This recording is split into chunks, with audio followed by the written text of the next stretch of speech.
Welcome, everyone, to the Everything Show. I am your host, Matrix Lord 212, and I am with Scott. What's up, Scott? Greetings, all. All right. So here's the predicament. We were going to talk about this the other day, and I had some issues with the internet, probably because of the storm or whatever. So we got cut off. But I'm going to talk about it today. Avengers Endgame really didn't do that much of a difference in the box office. It didn't mess anybody up. The mere fact that they said, "Oh, all this stuff that's at the ending credits is going to be on the DVD. We pulled from the DVD and Blu-ray," which they really screwed themselves by releasing that. People were pissed. Honestly, people were genuinely pissed because they're like, "You had all this time, you couldn't finish the." Yeah. Like, why would you do that? That's like them making a half-cooked meal. Yeah. Like, don't even re-release it then. Yeah, that was stupid. Re-releasing with that BS stuff. I could see them doing the thing with Stan Lee if they wanted to end it there, but with that extra piece where they would have reintroduced, where they would have introduced the Hulk. It was the Hulk. It was See, the thing is, and then you announce that's coming out in August. Well, why would why would you bother to go see it? So somebody's not communicating with somebody. No, this is a big. I think this is a big F up, honestly, on Disney's part. So yeah, they didn't do it. They didn't do what they set out to do. And the thing that sucks is, what are they, 24 million away? That sucks. I mean, they're not even that far away. That's bad. I mean, it makes you wonder if they didn't release that information. Oh, it's coming out on the Blu-ray X number of months. If they would have gotten a lot closer without saying that. So $2,764,881,856. So basically, it has to. Hey, what's up, Jimmy? How are you? All right. We were just talking about the Disney's box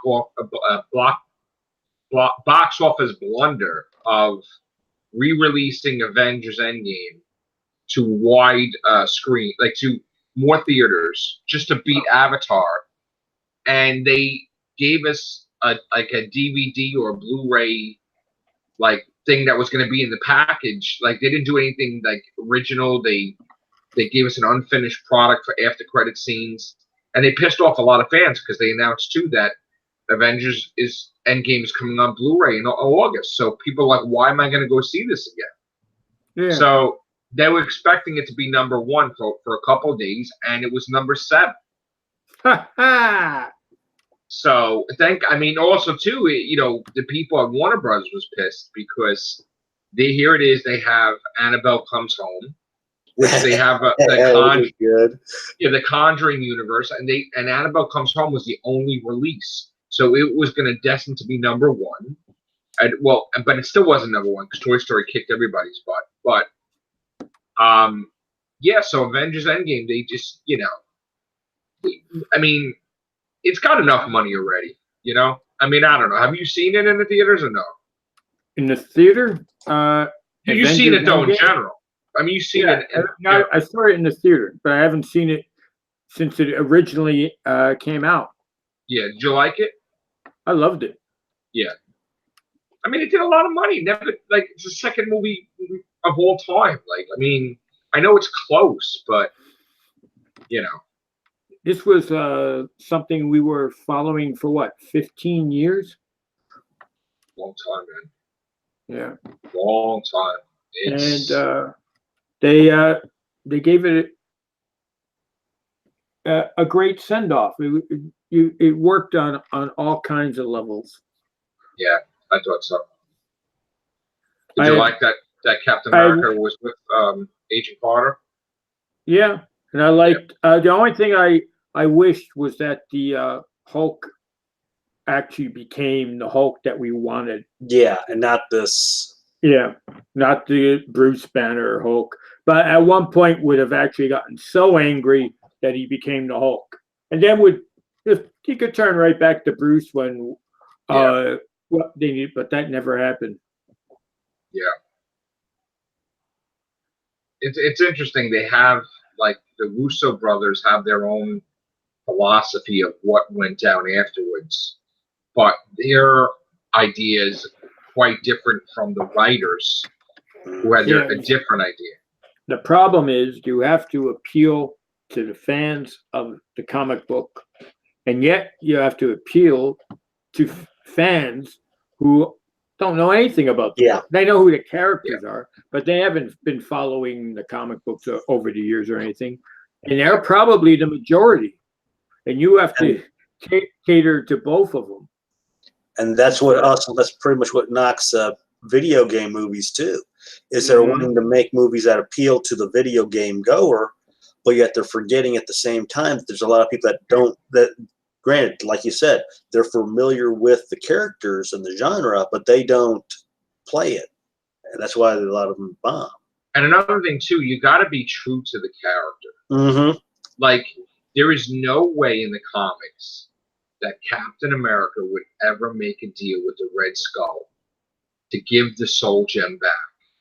I don't care if, regardless, at the end of the day, the Red Skull was a Nazi mass murderer, and even though he's protecting the Soul Stone, I pretty much doubt that he's going to hand over something that powerful without getting the Black Widow back. I mean, that's just, I don't believe it at all. I mean, that is not, Captain America will not do that. You know, so again, you could try to tell me that there's 13 lights and I'll tell you there's 12. I mean, it's like, you know, it's like whatever.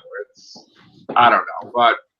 Yeah, but if it was a Captain America movie, then that would have ruined the whole movie. But it was an Avengers movie. Yeah, their final hurrah. Yep. Yeah. Which it's interesting how they have a Black Widow movie coming out and she's dead, but it's a prequel. Which it's like the fans really don't want her dead. You know, and it's like now you're teasing the fans in a way because, you know, you're probably going to have her train an apprentice, and then they're going to flash forward to Endgame that the person's going to be like saying, I'm going to be the Black Widow in her memory. And then it's, you know, you're setting the stage for a next generation Black Widow, but nobody wants that. They want our Black Widow.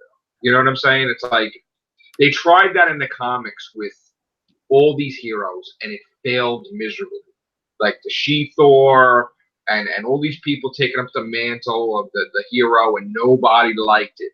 And then they scrapped it all at the same time. So, you know, I, for one, think that Tony Stark had uploaded his consciousness into, like, Stark, whatever, because the hologram looked at her and recognized where she was, you know, the daughter. So, yeah, I was about to say I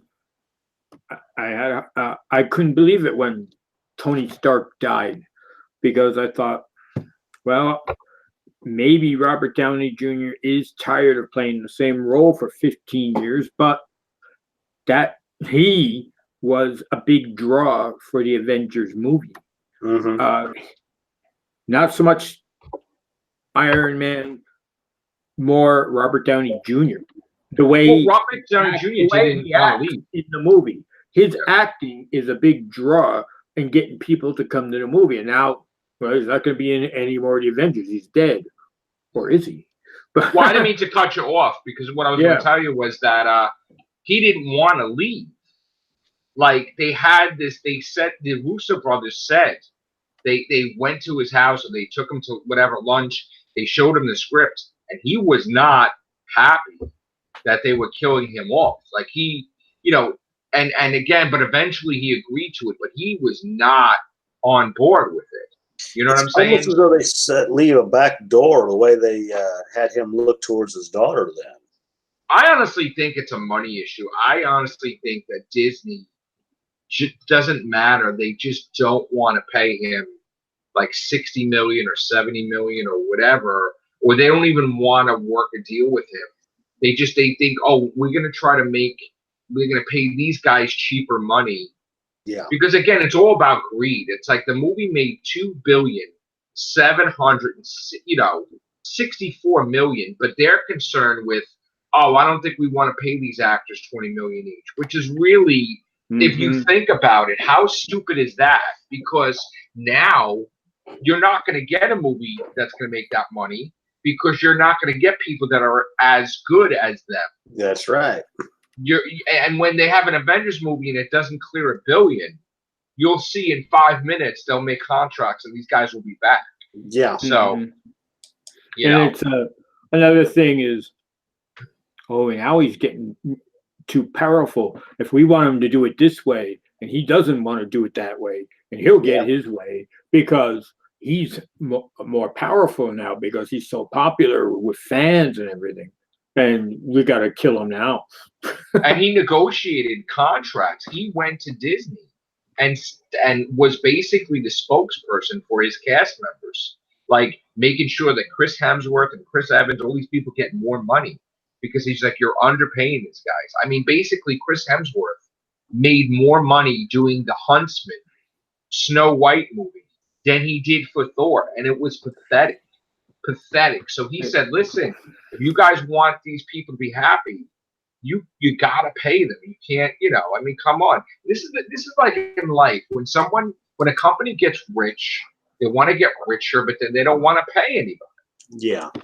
And it's sad. It's sad. And they tried to Robert Downey Jr. is an example of a man who had everything and then lost everything. Oh yeah. And almost lost his life because of his health, because of his drugs, because of all the things he was doing. Yeah. And then turned his life around, has everything again, but he goes out of his way to be Iron Man for sick children with cancer. He goes to the hospital, he goes to their home, he takes them places as Iron Man. He has special costumes or special helmets made for these kids. Yeah. Stuff he doesn't have to do. I know. Even when the kid lost the arm, right? Yeah. He made sure that the top people made this kid a powerful arm. I mean, that's amazing. That's amazing. Again, he didn't have to do it. He loved doing it. Yeah. Yep. Just like Johnny Depp loved being Jack Sparrow, loved going to the children's hospitals, loved doing that stuff on his own. And what did he get? They don't want to pay him anymore. They can make billions of dollars with a brand new cast. It's like, come on. Tom Baker, whenever he was in public, he would not smoke, whether he was dressed as the doctor or not, because he knew his pictures would be taken and kids would influence them. Christopher Eccleston made that video for that boy that was the wedding that was dying. He also showed up and unexpectedly and surprised a couple that were getting engaged. Peter Capaldi, he made videos for children that were ill. What did they get off? You're too old. I didn't know he did Chris Fox in the Death for a kid that was dying. I didn't know. Yeah. He made a special video. It was after he wasn't even a doctor anymore, and he did it. Oh wow, that was nice. Yeah. I know he interviewed the kid that went to his play. The kid had autism or something. And he made the kid interviewed him, and he was just doing an interview. He was having a coffee, and he's in the diner, and the kid was sad. That was really cool. And it's funny how these people make fun of him, like he wants to charge people a lot of money for autographs. That's so ridiculous. I mean, because they for so many years they tried to make it like he's the bad guy, like he doesn't care about Doctor Who. He doesn't. So if he didn't care about Doctor Who, he wouldn't be doing this stuff for free on his own. Yeah. I mean, come on. I mean, I think Moffat played the part in that too, because Moffat wanted to turn his Doctor into like a mass murderer and he's like, I'm not having it. So because he was coming back, but when he saw that, it's like, oh hell no. So there wasn't supposed to be a war doctor. It was supposed to be him. Yeah, and he's like, how could this be? I just regenerated, and I bumped into Rose. I didn't even see what I looked like. So you're saying now that I was the doctor for like 100 years or something during the Time War, and so that would contradict everything he said to Rose in the Rose episode. So, but Moffat didn't care because Moffat started doing weird stuff on his own, which pissed off his friend Russell T Davis. That said, oh no, that's not right. My 10th Doctor and did this and this and this, and he got married to her because of this, and you did it totally wrong. That's not, So, but again, Moffat always did what he wanted to do. Yeah. He had this thing about not having the classic doctors, and he wouldn't listen. He just did not want Susan back, did not want Ian Chesterton back, and Capaldi would bring people to the damn set, and he probably had a fit that like he was taking pictures with everybody, right? Like all the main actors and from Doctor Who throughout the years. He brought everybody, Katie Manning in the TARDIS, everybody, and I'm sure Moffat just hated it because he couldn't control everything 100%. And people would ask him like, "Oh, please let Susan be an episode," and it's like because he probably wants people to say, like actors or actresses to say what he wants them to say. You don't want them to open up and give an opinion that doesn't agree with him. You know what I'm saying? It sounded like what Capaldi was wanting to do was that he wanted to bring a lot of the original stuff into the new show, so that would appeal to not only the old fans, but the new fans would go, "Oh, this is who they were referring to," instead of having just like a picture's nice, a portrait's nice, but to actually see the actual person come in and bounce off of each other. Well, he actually budged finally and put the Mondazzi and Cybermen in there. Yeah. But it took forever, just like Gatiss had said openly, look, I want to do the Ice Warriors. And he basically admitted that Moffat for years would not let him do it. And finally, he put his foot down and said, listen, I'm doing this, and that's it. Stop being a jerk. And basically, he allowed it. And then Moffat even, when they had that bad episode, Sleep No More, Moffat spoke for Gatiss, telling everybody what he's doing. And Gatiss didn't even write anything. He's like, oh, he's doing a sequel to Sleep No More. And Gatiss is like, I don't want to do that. I don't want to. That caused so many problems on set. And I guess Capaldi was pissed too. Yeah. They had to end it abruptly because they never finished filming. Because they grabbed, first of all, how do you have a stranger grab the Doctor and pull him into the TARDIS, and they don't even know what the TARDIS is? There's a blue box. They don't know what's going to happen. The threat's coming at them. So why would they know to grab him? And he's like, I don't even know what's going on here. And they pushed him in the TARDIS and they shut the door. He walked off set. It was done. They didn't finish. It would never end like that. There would never be a Doctor Who episode that would ever end like the Doctor would ever say, I don't know what's going on. And strangers would push him in the TARDIS. It was a thing that was all over Twitter. He got pissed because what happened was Gatiss wrote this the last minute, and it took not even a day or two, and it was like a hodgepodge crap. I don't know what he was doing, but Capaldi was not happy with that whole situation. And then Moffat made it worse, oh, he's doing a sequel because he didn't want to lose face about, them correcting a mistake with Sleep No More. And Gatiss is like, let's just leave it dead. And people are labeling that I did the greatest episode of Doctor Who and the worst episode of Doctor Who. I don't even want to deal with that. He did the greatest love letter Doctor Who with Adventure in Space and Time, but then he's also labeled as one of the worst episodes, like Sleep No More. So, he just didn't want to go anywhere near a sequel to that. So, again, Moffat does what he wants to do. And unfortunately, that's it. I mean, Matt Smith wanted to face off against the Master, and he would not budge. No, because not budge. Yeah, at all. Because he'd be facing off somebody who could have been his equal or his greater, right. And Moffat didn't want that. He always wanted his Doctor to be top. Yeah, right. Which, if you think about it, which is what Doctor Chibnall's doing with Witless.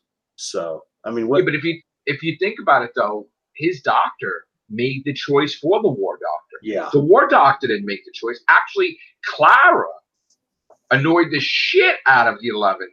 And the 11th just took it upon himself to say, I'm making the decision for the war doctor. I'm making the decision for 10. The hell with it. And he used the sonic screwdriver to shut it down. Like the moment, and not press the button. So it wasn't even the war doctor that made the choice. This is why it gets to me, because it's like, oh, I now am finally a doctor. But no, he never made the choice. He was just like, oh, yeah. But meanwhile, he killed, like, all his purpose was to be a warrior and to kill Daleks. So for hundreds of years, he's killing and destroying and murdering and killing and destroying Daleks. And he doesn't have companions. He's not like the Mantle, where I'm the doctor and traveling and solving mysteries or nothing. It was war. That was it. So for them to do that stupid scene where he walks out there with all the doctors and smiling and shit, that was not believable. And I did not like that, because, again, Moffat had just did some weird shit that he could never accept, that Paul McGann's doctor had this greatest moment ever of ending the Time War, because it wasn't a doctor they chose. I mean, even in the Doctor we visited, he basically showed how their arrogance towards, they wanted to take that from him. They wanted to take that big thing from Paul McGann, and they did. But again, you know, that's the only problem I have with Moffat, is that he never resolves anything, and he just does what he wants to do. And to this day, you would need seasons to basically fill up the plot holes. And that's sort of why the legacy went in the toilet, in a sense, because people loved what Moffat was doing, but the only thing they didn't like is when he didn't explain shit. He left things up. I mean, the soundtrack was top notch. The trailers were freaking like movie epic trailers. They had emotions behind it. They had feelings behind it. You were like, oh my God, what's going to happen to Amy and Rory in the Pandorica? Like, she died. What the hell? He's trapped in a Pandorica. People were like emotionally invested. And Moffat's doing these books now, which makes me wonder, did he purposely do that so he could come back later and do these novels? But didn't we talk about that? Didn't we say he was going to do that? We said he was going to fill all the plot holes by keeping himself employed. Keeping himself employed for decades. Which makes me think that he purposely did that. Might be. Now, his first year as showrunner, the way he ended it, and everyone's, oh, this is brilliant. Oh, we didn't see that coming. Oh, so he thought, well, I guess I have to do it again and again and again. The first time it was original. All the other times it's just him imitating himself. Yeah. Well, if you think about it, it really wasn't original, because he wrote the episode Time Crash with David Tennant and Peter Davison, right? Yes. Moffat, and where the TARDIS exploded and imploded at the same time, canceling each other out. But that wasn't even original, because he took that from the Three Doctors episode, where the matter and antimatter cancel each other out with Omega, with the second Doctor and the third Doctor. So so he copied that, implemented it into Time Crash, then copied himself and the third thing again, and did that at the Big Bang. And then every freaking time, every finale had to be everything had to be the biggest, the craziest. Oh my God. Where it got to be ridiculous, where every episode the universe was going to be destroyed. It wasn't just like, oh, maybe a block's going to be destroyed or a city's going to be destroyed. It's like, oh my God, these moths can destroy the universe. It's like, what are you talking about? And they got to be ridiculous. And when he did Hyde, one of his main characters, Hyde's wife was named Clara. So he just takes the name. I love the name Clara, so I'm going to use it again. And also Hyde, that's the one with the Warners, right? The Warners, like the Hyde episode, isn't that the one with the Warners? The paranormal. No, the 6-part. I guess you call it a miniseries. It's six episodes. Or was it called Jekyll? Oh, okay. I'm saying the episode Hyde from Doctor Who. Is that the one with the Warners? Oh, no. I was talking about the series that he had. Oh, okay. I'm sorry. Called Jekyll. It wasn't Okay. called Hyde. It was called Jekyll. Yeah. was Okay. 6 I thought you were talking about Hyde, And HIDE that was before he became the showrunner on Doctor. But he copied that. He copied Yes. the episode of Hyde and basically redid the whole Danny Pink, Orson Pink from the Hyde episode. Yep. Yeah, Just like he's always copying himself, imitating. he copied himself. Russell T Davis, where Russell T Davis had the episode where it was Smith and Jones. Yeah. And it was basically Prisoner Zero in space with the Jadoon, and he copied it for the 11th Hour, but a different Prisoner Zero, different, like, the whole, it's the same thing, but it didn't have the Jadoon, it had the Atraxi. We copied that, and we did a whole chart on it. We did all the stuff that he copied, and just tried to put off as something new. He basically, did he think, oh, they'll never notice, or did he think it'll give them a sense of familiarity?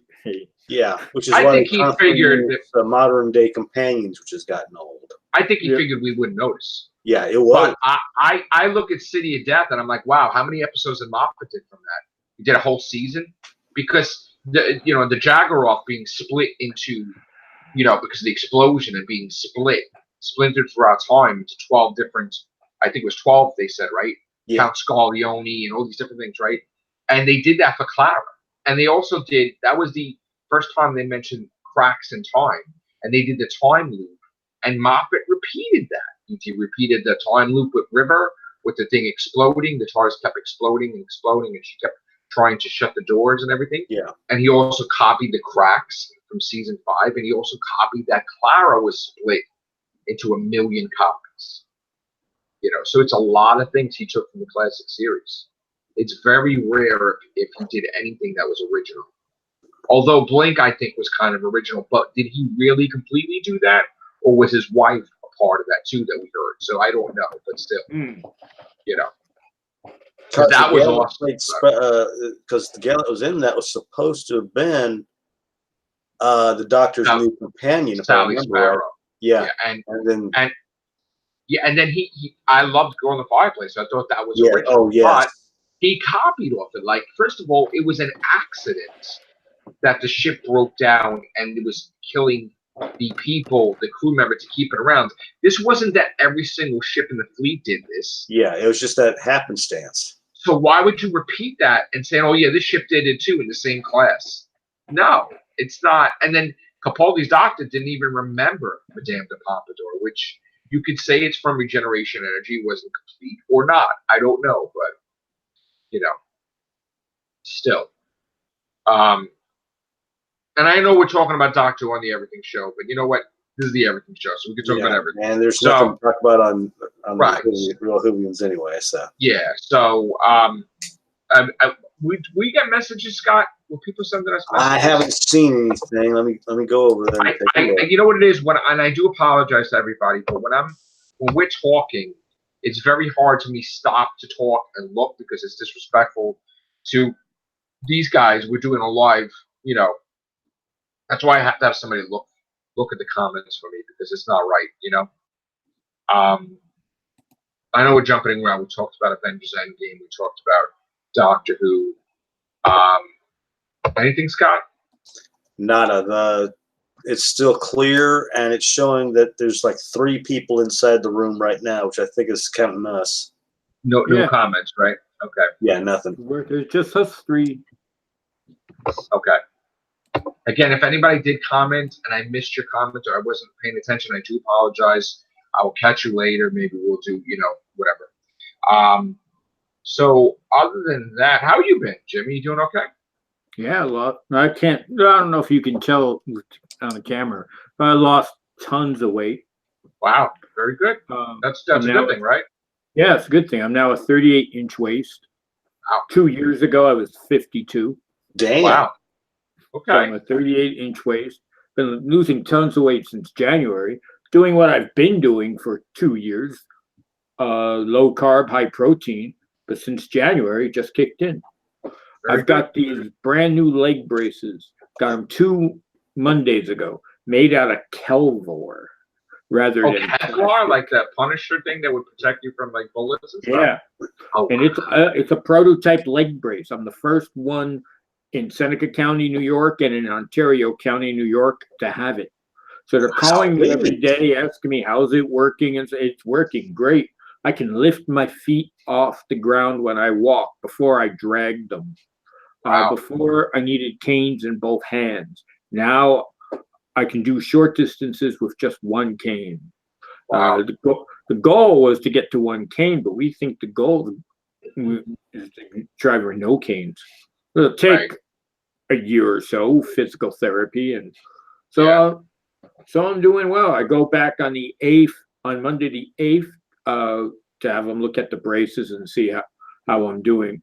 I have a hard time getting them on compared to the other ones, but once they're on, they're also lighter than the other ones.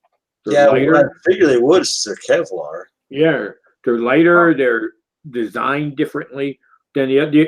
I was told the other ones are 1960s technology and plastic and springs. This is 21st century, and you're the first to have it. Wow, good for you. You know, unfortunately, we some of our members were hurt recently too. Like, you know, get well soon to Sally. Yeah, she fell. She hurt her knee. She had to have surgery, all that stuff. So, oh, wow. You know, we wish her well. And I think our Ronnie also. We call her Ronnie. She has a cast on too. So I hope I told her before. I hope she feels better too. You know, it sucks because it's the summertime, and now you're gonna have that heavy stuff on you. You know, like that's gonna keep like the sweat and it's 100 degrees, and you're gonna be having that must be very uncomfortable. Yeah. So get well soon to our members that were injured the past couple of months. Yes. So yeah, I actually started losing weight too because I cut out. I don't drink soda no more. Cold turkey done. And I started right away. And I stopped eating like a gavu, basically. I mean, I stopped eating like tons of pizza. I mean, I have pizza, but not like a pie or something with like 6 slices or 4 slices. I'll have like 2 slices, not every day. I'll have a salad. I'll have like Sharon's keeping me healthy. So making sure my stuff is in portions and stuff like that because, you know, so I want to make sure like that I'm better and thinner and, you know, already I have to get new clothes too because I feel that's you got belt is tighter, so I have to tighten the belt more. I didn't get new shirts or anything, but I had to get new pants. Yeah, I find out the shirts they stay pretty much. So when you go from that change 52 to you're 46, and then 46 to 42, and then 42 to 40, and now I'm 38. Yeah, that's good. I think I'm a 40, and then sometimes I'm a 38. Like, but I want to be thinner than that. You know, it's like I just my goal is to get to 38 next year because that's my 40th high school reunion. But I got to 38 now. I think I was 30. I was 38 when I was in the monastery. I think I was 36 in college, and probably 32 in high school. But I'm 38 now, so I might get to 36 by September, and probably next year I might be a 34. See, if I continue doing, and of course, the more weight you lose, the less your appetite is. Yeah, I can judge myself. Smaller. Yeah, that's what I want. I can judge because traveling in the city, traveling in Jersey, right? A lot of times I would have to run up the stairs to catch the ferry or run up the stairs in the subway. So if I can run up 2 flights of stairs or whatever it is and not be winded where I'm going to pass the F out and I'm just totally fine and I can just continually walking normal after that, then I know I lost a lot of weight. But when I was heavy, I felt like I was going to have a heart attack when I was trying to run up the stairs and then I couldn't catch my breath and then I felt like heart palpitations and I'm like, oh my God, this can't happen. So I was like, and then I would be like, where's the elevator? I'm like, oh, don't. And I was saying to myself, don't embarrass yourself like you need a damn elevator. You rough it out and you freaking lose weight so you can run up those things. And that's what happens. Like when I'm going into I'm running. I'm like, and I'm like like I used to, because I want to catch the bus. I want to catch this. So, you know, if I'm winded, I know I gained weight. I know I'm too, you know, exhausted. But if it doesn't even phase me after I get to the top of those steps, I know I'm good. Like I'm doing really well. And I could actually walk long distances, you know, like really long distances, because again, I would walk in the city, like just work like extra, just for exercise. Because even if I'm not going to go to the gym and pump iron, I'm going to be doing a lot of walking, you know, and that's what I like to do too. I like to do a lot of walks every single day. I walk 2 times a day. So, you know, that's what I've been doing lately. I'm trying to be, you know, I want to, you know, I'm getting old. We're all getting older, and I just want to feel better. I don't want to be like, I don't want to like something to go wrong with me and then I'm a burden to somebody. I just want to like, I want to be like almost like regenerated in a way. I want to like remake my body and just, you know, cut everything out and just get super thin and shock the crap out of people, you know, and just me feel better personally, where I'm going to live longer too, you know. So I want to be around for my kids, you know, my grandkids, great, you know. So, but you got to take care of yourself, and that's another thing too. Is like sometimes we don't have the money to do certain things. Like I got to do a lot of dental work lately. You know, it cost me a fortune doing the root canals, the root canal, and then we had to reverse it. It cost me thousands, over 4,000. Oh, you didn't have insurance? No insurance. Yeah. So yeah. It killed me. So now I have to get more work done, and right now I can't do it. So, you know, this is why I think sometimes my face, I don't know if you can tell, but my face is puffy over here because sometimes there's like an infection because this stuff has to be done. You know, my face swells up, but the camera hides it well. But if you have a certain light, you can see like this whole thing, this whole area. If you do have an infection, you have to get it taken care of because that can go to your heart. Yes, I know that. Or it could poison your blood. Yes. Or both. Yes, I have to get that taken care of right now. I'm going to do that soon. So now we can make the Everything Show 4,000 or 8,000, whatever. We just did the Everything Show 2,000 yesterday.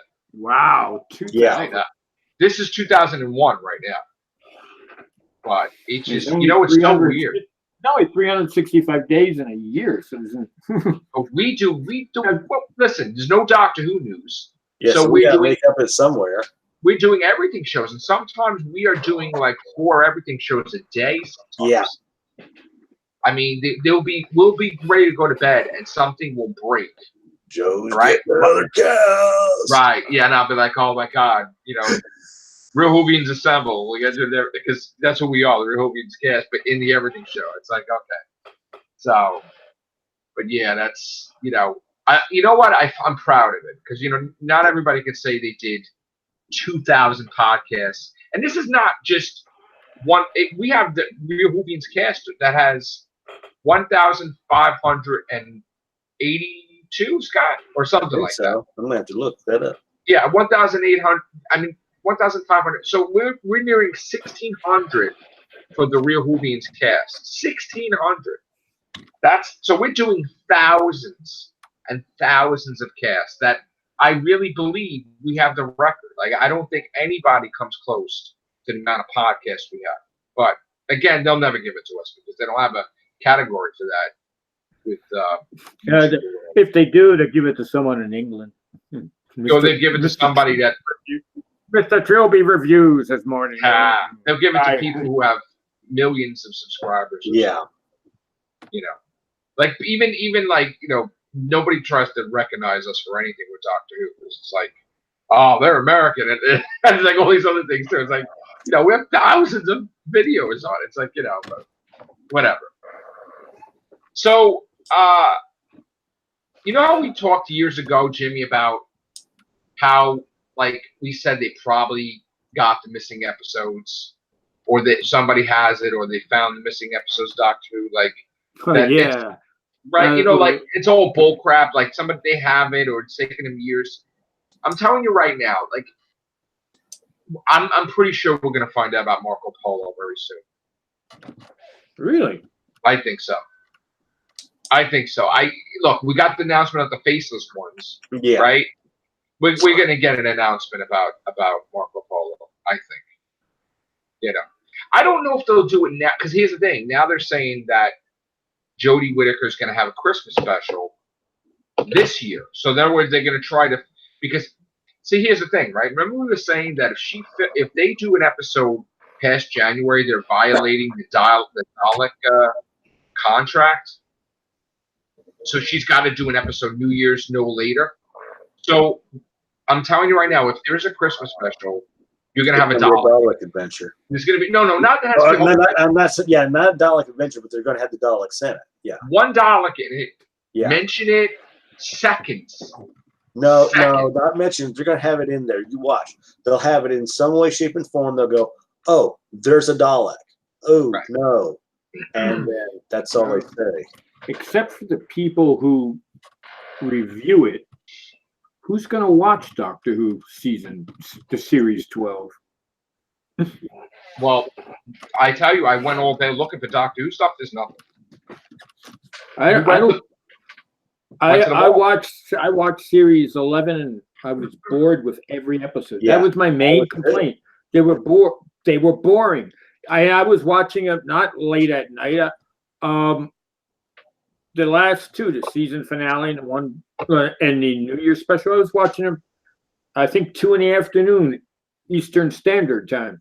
It was I was watching it live, tvpc.com, and right.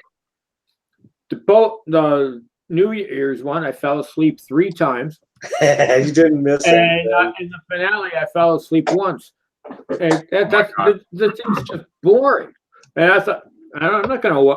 I'm done with it. I've been watching Doctor Who since John Pertwee, since 1974. I'm not interested in it anymore. Well, you heard how it was such an embarrassment, the finale, that they retitled it as the New Year's special was the finale. Oh, I thought they did the finale and the New Year's special was something. That's what it was supposed to be. That's what it was supposed to be, but people flipped out that was like the worst finale. Oh, so they called the New Year's special the finale. That's what they were labeling it. They're like, oh yeah, because that's the final thing of the series. So yeah, we made an extra one. Yeah, it's the finale. But how could a special be a finale? Now, if she is leaving at the end of 12, then her last episode will be a regeneration episode. I don't think she's leaving. She said she was leaving when I keep wanting to call him Chernobyl. Yeah, he was Chernobyl. Boom. Entire series. So ships. And he's leaving. So well, see, that's the thing. There's been time where he's not now supposed to. So they got to him or whatever, and we'll get probably. And again, you know what's going to happen? It's like she's going to do series. This is the way I think. Again, this is not real. This is what I think. This is an opinion. Okay, I honestly think what's going to happen is she's going to do series 12, and when series 12 comes out in 2020. They're going to say, oh, we just want to let you know it's going to take a year and a half to do Series 13. We're sorry, but we got like other things to do, right? They're going to, because the commission date is 2023. So in other words, they cannot make any Doctor Who after 2023 unless it gets commissioned further. So they will probably put out a season in 2022. And it'll be Series 13, right? And at the end, she just will be by herself, but she will not regenerate. And what they're going to do is she is going to be stuck in the role, and it's going to go off air, and it's going to be like a Sylvester McCoy situation where when somebody decides to bring it back 10 years from now or 15 years from now, she has to appear to film the regeneration sequence.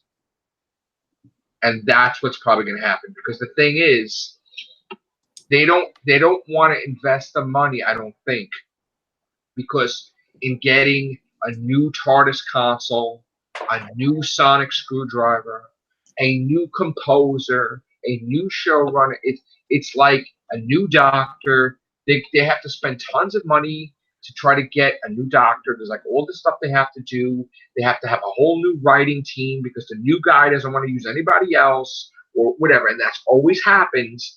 And the right thing they should do is they should make a new doctor and a new season with a new doctor, but they're not going to do that. It's probably going to be because if Chibnall does not improve the show, it's going to end with Chibnall. Now, and it's going to end with Jody. And you know what? He needs to realize that his name is on Doctor Who. He is going to go in the gutter if he cancels this show. He's got to stop doing the stupid crap that he doesn't listen to anybody. He's got to let fans in. He's got to let fans see some stuff. Like, you're going to cancel Doctor Who Magazine because you're killing that too, because they can't post anything in there. Yeah. So what are we reading about? So you got to do some stuff for the fans. You got to put classic monsters in there. You got to. Like, and if he doesn't do that, we're done. We're done with it. I think Series 12, Episode 1 will have decent ratings. And then Episode 2 on will have the lowest ratings they ever had. Well, that's a period piece, Episode 2. And by the time they get to the Christmas episode, BBC would be wanting to axe it right then. And no one's watching this. Only people who review it watch it. That's it. Only people. The only people watching it are people who review it. No one else is watching it. Well, the weird thing is the Christmas special. Supposedly, they're going to film a standalone Doctor Who episode that is not going to have anything to do with Series 12. And they haven't filmed it yet, and it's going to be. They might squeak it out this Christmas because fans were pissed that there was no Christmas special. So they're going to do out of order, where it's going to be like, remember how Capaldi had special into special, right? Like his Doctor Who was off the air with Capaldi. So it was like it was Husbands of River Song. Then there was no Doctor Who for a year, and then it came back with the Return of Doctor Mysterio or something like that. Remember that? Yeah. So it was two specials interacting with each other, right? Like you had no season. So what they'll probably do is they will probably do a Christmas special that will probably have a minor thing about the Daleks in it, just so they can keep the contract going. And when Series 12 starts, they will probably not put it in January, and they'll make it come out in April. Okay? Or they'll make it come out in May. And the problem with that is the later you have it come out in 2020 means you will definitely not have Doctor Who until 2022. Without a doubt. And they're going to try to release it as late as possible in 2020 because they gave you a Christmas special. I'm telling you right now, that's what they're going to do. They're going to give us a Christmas special. It's going to be, oh my God, this is so great. They did this. I'm so happy. And it's all a con because the only reason they're putting out the Christmas special is so that way it's not more than a year from the last time they did stuff. So yeah, but no matter when they put it out, late or early, again, who's going to watch it except for people that review it? Exactly. No, I don't think anyone's going to watch it except for the people that review it, like you. Yeah. I don't think that anyone else is going to tune in. Well, also, it can't be canceled right now because this weird stipulation they have is the ratings could be in the damn toilet, but because it's commissioned, it's paid for. Like, it's going to happen no matter what the ratings are going to be. So, it's not going to, it can't be canceled now until 2023, supposedly. It could have the shittiest ratings in existence. Yeah. But it will come back. Back in the 70s, there was a syndicated anthology show similar to Twilight Zone. I don't remember the name of the show, but there was one episode. Do you remember? Do you remember this episode? Outer Limits? It was the Outer Limits. No. It was like Night something. And this one episode starred Darren McGavin, and he was. I know what you're talking about. Yeah.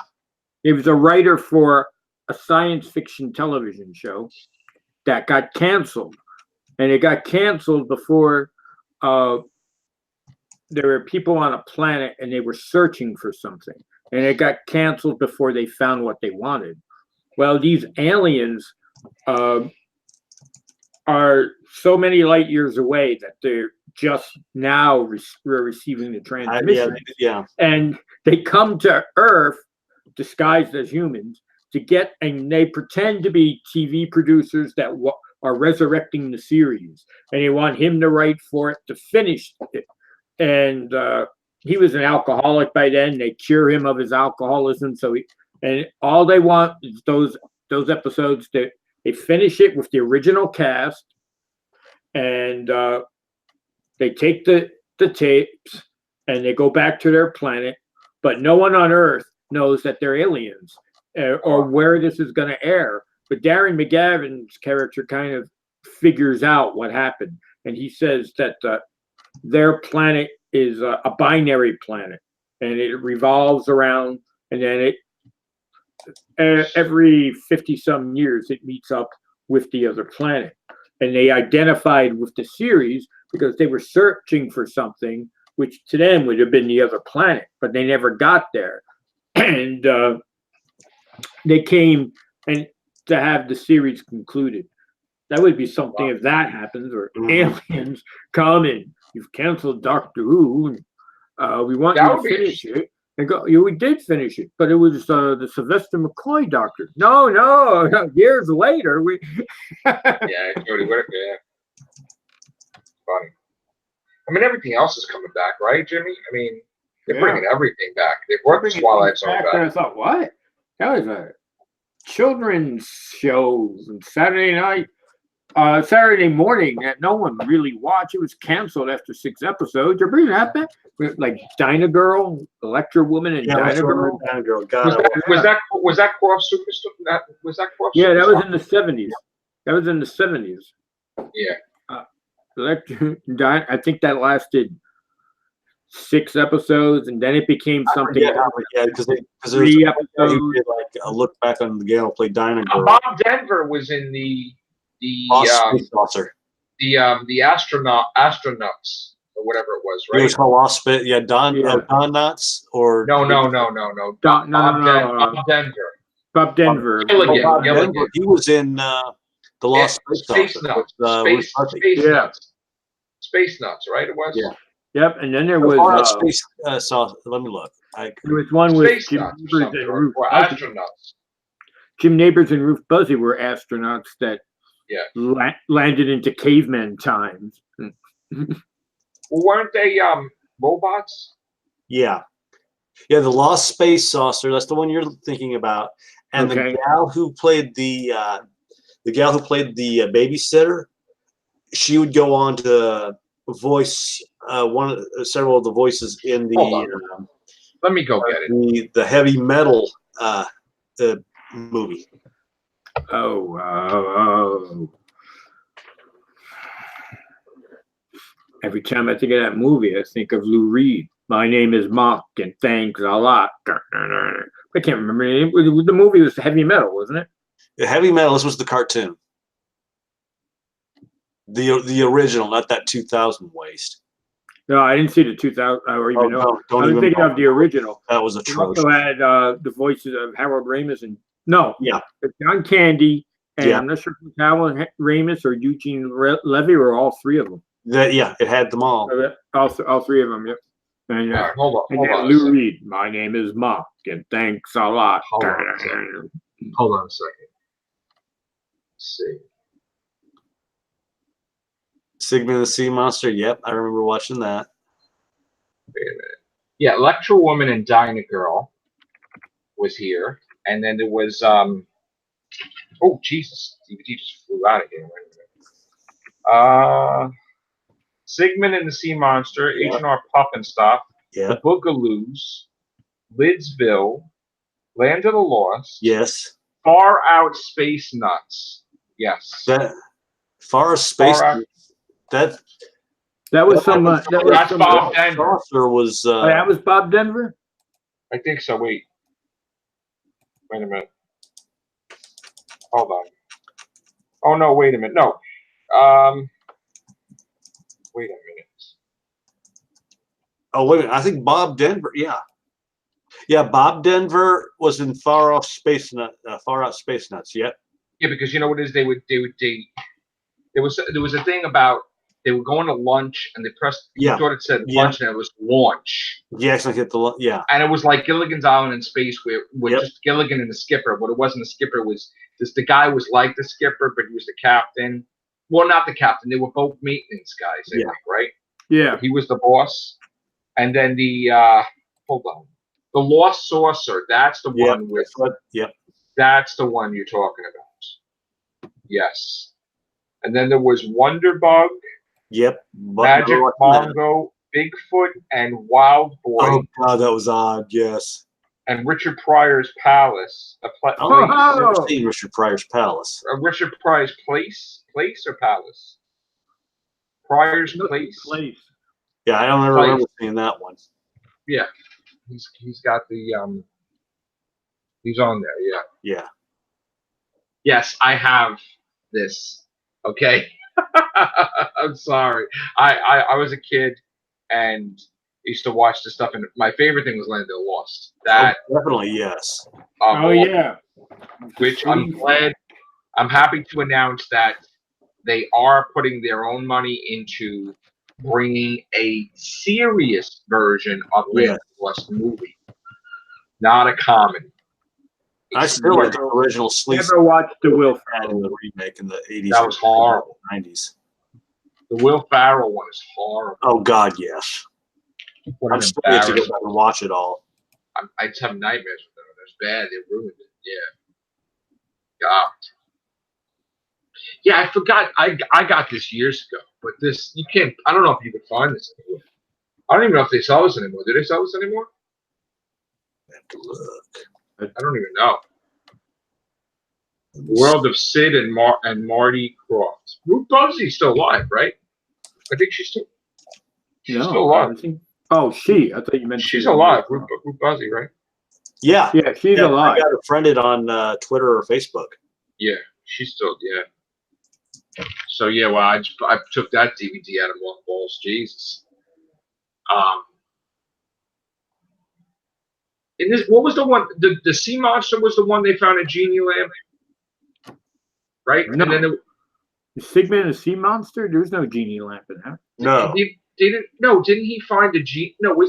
There was a weird episode where he had a genie that obeyed his commands. The sea monster. I know they did weird stuff. Hold on, please. I know that's true.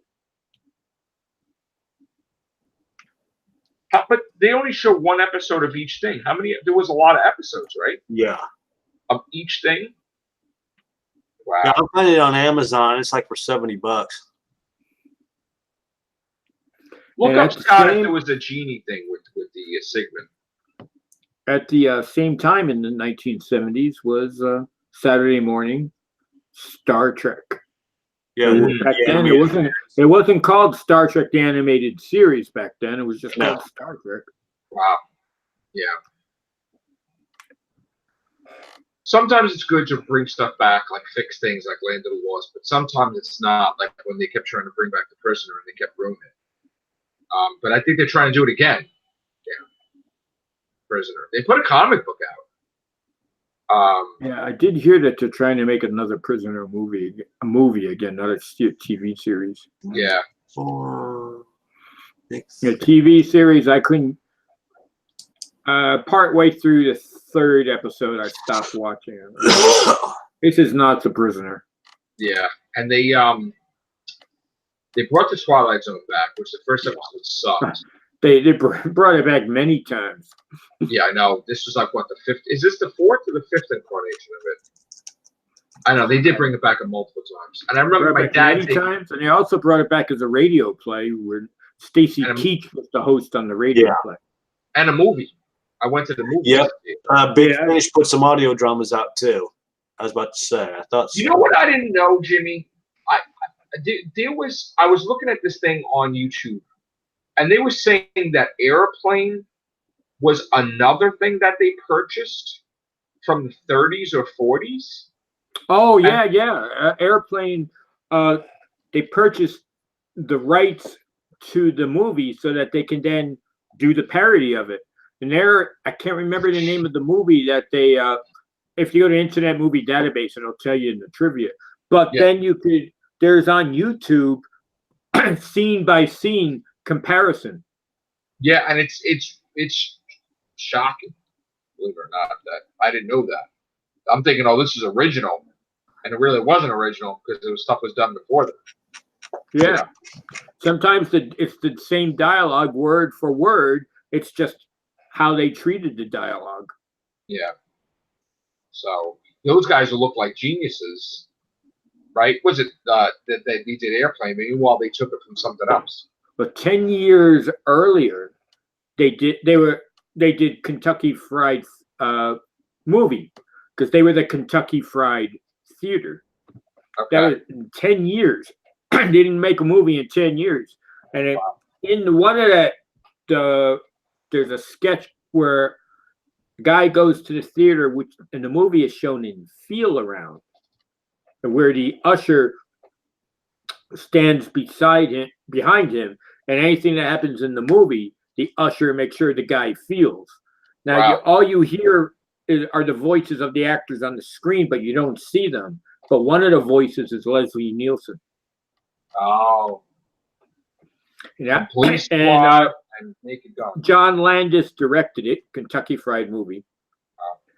There's a great sketch called Kung Pao Enter the Fist, which is no, it's not called Kung Pao Enter the Fist. That's an entirely different movie, which I also recommend. But it's a set. There is a one long scene that's a satire of Bruce Lee movies. That takes up the majority of Kentucky Fried Movie. All the others are things leading up to the movie. Then it says, and now our feature presentation. It's a great film, but after that they didn't make a movie for 10 years, and when they did, it was Airplane. Right, and then they did Airplane 2. No, they didn't do Airplane 2. They didn't do Airplane 2? They did not do Airplane. They offered Paramount a script, and Paramount said, no, we have someone who works cheaper. They got the guy who wrote Grease 2. To do Airplane 2. Robert Stack refused to be in it because he said, nope, you don't use the guys that did Airplane, you don't get me. So he wasn't in it. William Shatner, Yep, one of the guys who wrote the script, one of the Zuckers, said to this day he has not watched Airplane 2. He said he can't watch it. I don't blame him. I've tried. Yep. I've probably seen it one time. Correction, I've only seen it one time, but yeah, that's it. I saw it the one time, and I never wanted to see it again. I think it only had one good joke in it, and that was it. And so no, that was one of those movies that didn't need a sequel anyway. Yeah, some of these things that just one movie. That's it. You don't really need a whole. This day and age, they make franchises of everything. I don't know if they were meaning to, or I was just seeing too much into it. But I remember seeing Jodie Foster's Flight Plan several years ago in the cinemas, and I'm thinking, this reminds me a lot like the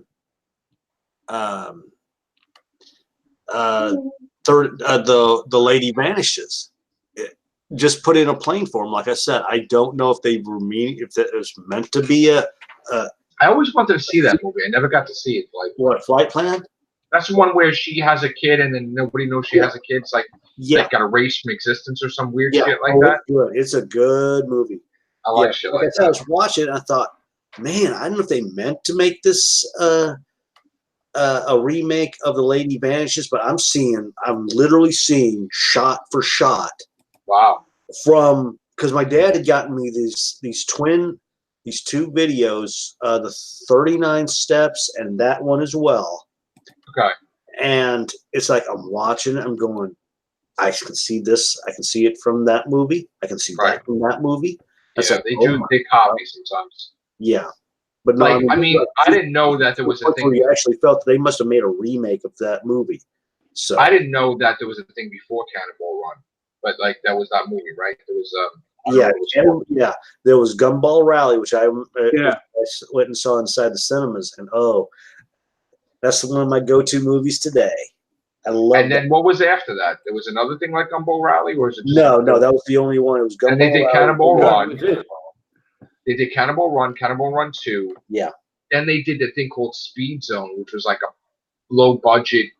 And then then in the 90s, they had Rat Race, which was a takeoff of It's a Mad, Mad, Mad, Mad, Mad, Mad World. And now they're doing a reboot to Cannonball Run, supposedly. Yeah. Or I don't know if it's a reboot or a sequel or a reboot. I don't know. Something like that. So, you know what we're not really talking about, too? There's tons of actors involved in this damn Doom movie. Yeah. That's going to be phenomenal when it comes out, I'm sure. You know, I don't know if you've seen it, but I saw the original, the Jumanji sequel. I saw the trailer for that. Yes, that looks pretty good. That does, and the fact that they switch up the characters this time, that was good. The Rock is acting like Danny DeVito. Yes, and that's hysterical. And Kevin Hart is acting like Danny Glover. Yes, that's ridiculous. That's crazy. I was literally just busting a gut. And Jack Black is acting like a black dude, right? That black kid. That's funny. That's funny. That is a good idea, though. And the only person that's normal is Karen Gillan. She's the only one that's because you have to keep it that way, right? Yeah. Now that I see how they did that, I like that. I could see it. I could see the sequel now. Where before I definitely want to see the sequel. That looks great. Have you seen that? You saw the last Jumanji? Not yet. Oh, that was a good movie. It's going to be shown a couple days from now at a local library outdoors. Oh, wow. For free. Wow. Nice. And they'll have popcorn and refreshments. Oh, wow. And, they really want you to bring your family and stuff and outdoor. And that's where I'm going to go. Good for you. That's cool. They've been doing stuff in my library lately. They've been doing like history of Staten Island and stuff like that. Me and Sharon attended, and I didn't know half the stuff like about where we live. This was like a racetrack, like for like the horses. Damn. I didn't even know that. Like the whole Newdorf Lane, like, and I'm like, wow. And you know, the Air Force. I mean, there was a airfield, like where we have Millerfield, where the high school and whatever that I went by high school. There was a thing where planes would fly in. Like an airport almost, like a thing. But then there was a massive crash, and many people died, and bodies all over. And then they didn't have it anymore. But it was like, wow, it's like amazing how certain parts of places that you live, like decades and decades and decades, maybe 50 years, so different than you wouldn't even know that stuff until you found out. You know, it's like, wow. That's like Owensboro, Kentucky. It's not there anymore, but there was an old train depot. And when I was living there between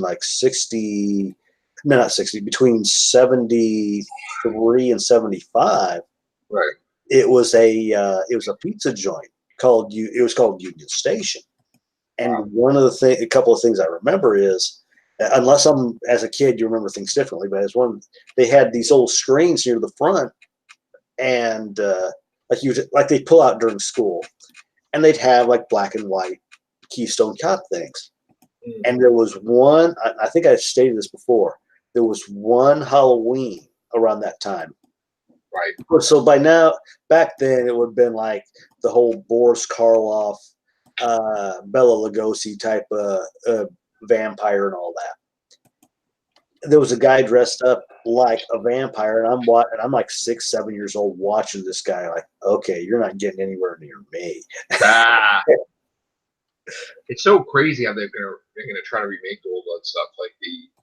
Like Universal's still going ahead with Invisible Man, Dracula, Wolfman, and Frankenstein. They're gonna actually try again. I thought would be kind of cool. What they could do is they start off. It starts off as though people think that this house is haunted, right? And as time goes, and of course, there's one like the husband in the house is like he doesn't believe in ghosts. So every time he hears these parapsychologists talking, it's like, oh, get over yourselves. but it leads to find out that there was actually a scientist who had inadvertently turned himself invisible, and that house was the closest place he'd fallen into. And all this time you think it's actually parasite ghost, but in reality this guy has been trying to prove that he's been alive all this time. I hope the new Ghostbusters is good. Oh, me too. I really do. A lot more about it now. I'm hoping that's I mean, Paul Rudd is in the new Ghostbusters, but Yeah. is he a Ghostbuster? He has to be, right? Yeah, I'm He's saying he gotta has to be. He's got to be a Ghostbuster. That's ridiculous. Watch him be related to one of the originals. Yeah, he's got to be. They've got unused footage from 1 and 2 with Howard Ramis that they're going to use in the movie. Oh, yeah? Yeah. Wow. Like, are they going to make him a ghost or something? It might be flashbacks.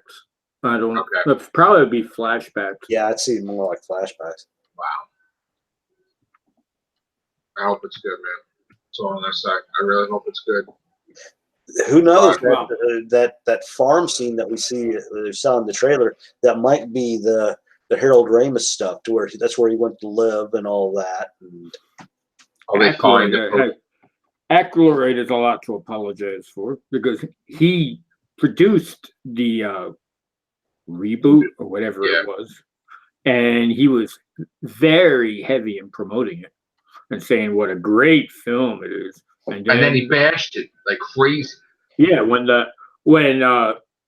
it turned out that no one liked it, no one was planning to see it. That the trailer was the worst rated trailer YouTube ever had. Yes, that was true. It was. I don't like that when someone's like flip flops like that a little bit. You know. Yeah. That annoys me. It's like, why don't you take responsibility yourself instead of starting bashing? Oh, it's the director's fault. Yeah. Like, or it's the writer. That's terrible. That's terrible. Like, you're the one that's gotten your name on it. So what do you mean you don't know what's going on? So I think the biggest mistake with that movie was that they did a whole new universe. And again, they didn't disrespect the original Ghostbusters, but they made it like they became, like, in that universe, they were the Ghostbusters. They invented the proton packs. They invented all this. And that I think that pissed off people, you know, because they're like, how can you do that?